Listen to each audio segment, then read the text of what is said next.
آزاد میډیا یوټیوب چینل ته ښه راغلاست. پښتون ژغورنې غورځنګ د خپلو بندیانو غړو د خلاصون لپاره چې په کابل او پاکستان کې بندیان دي لاریون وکړ. جزئیات هم د ویډیو کې وګورئ او چینل سبسکرایب کړئ.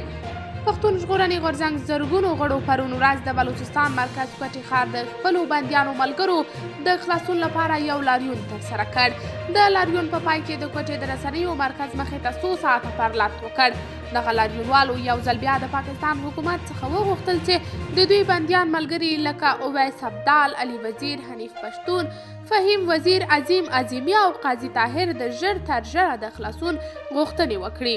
دغو لاریون کوونکو د پاکستان حکومت ترڅنګ د اسلامي امارات باندې هم غږ وکړ چې عظیم عظیمي چې دا وخت په کابل کې د بند شپې تیروي د بند څخه آزاد کړي.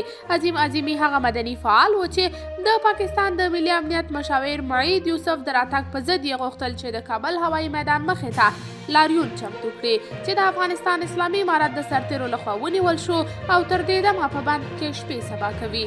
قدرمنو لیدونکو، تاسو د دې موضوع په هکله څه نظر لرئ؟ نظریات مو راسره کمنټ کې شریک، ویډیو لایک او چینل سبسکرایب کړئ.